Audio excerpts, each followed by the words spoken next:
Alright guys, welcome back. What we're going to wind up doing today is we're going to wind up putting our heat shield on today, and we're going to wind up putting our starter cover on today.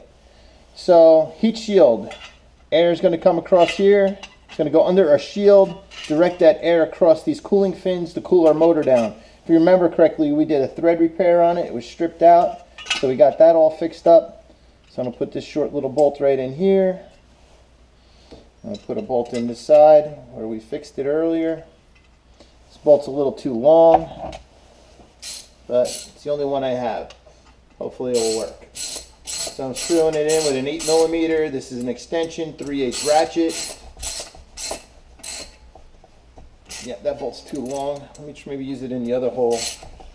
I don't want to wind up stripping anything again. I'll put the short one on this side. Put the long one in on the other side. Hopefully it'll work. Switch these out.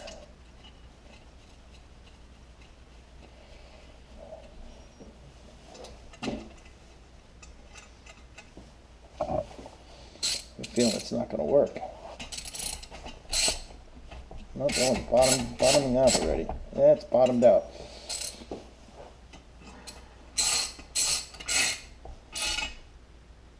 Alright, so we got those two bolts in. We know that one's loose. I could always cut it with a saw. Put some washers in there.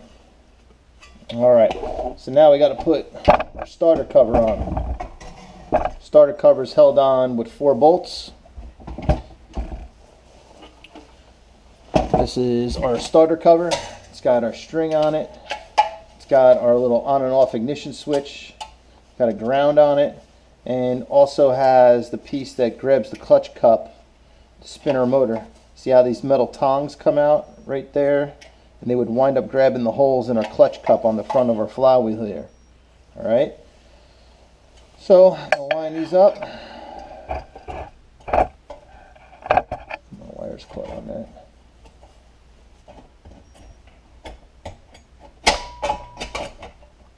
Make sure my holes are all lined up. Find my starter cover bolts.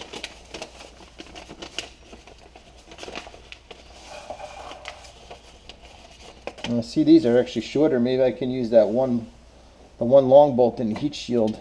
Switch it out for one of these. These look shorter. So I line them up with these 4 holes.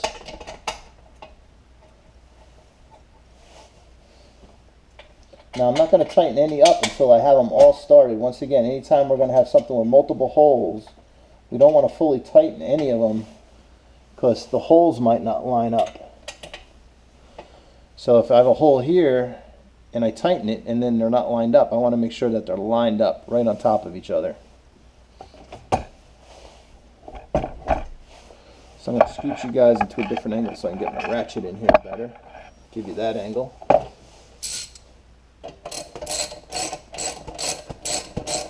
Now, if they don't line up and you force them in, that's how you wind up stripping threads.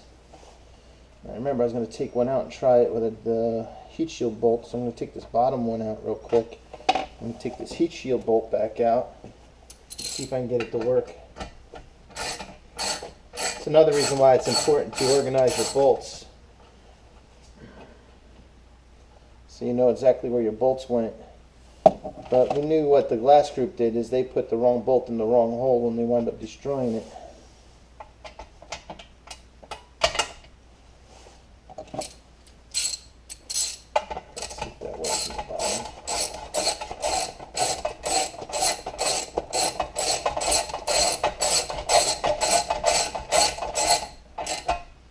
Alright, that worked.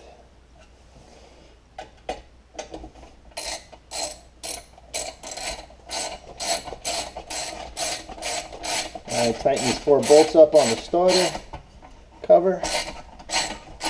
Hopefully I don't strip them out.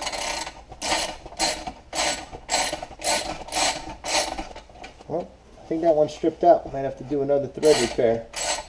Alright, I have to take it back apart and do another thread repair. But just for today, I'm going to snug them up for you. And then we'll wind up doing another thread repair. That's what happens when people over tighten them. So I guess I didn't notice it, but that one was over tightened and stripped out. Alright guys, see you next video.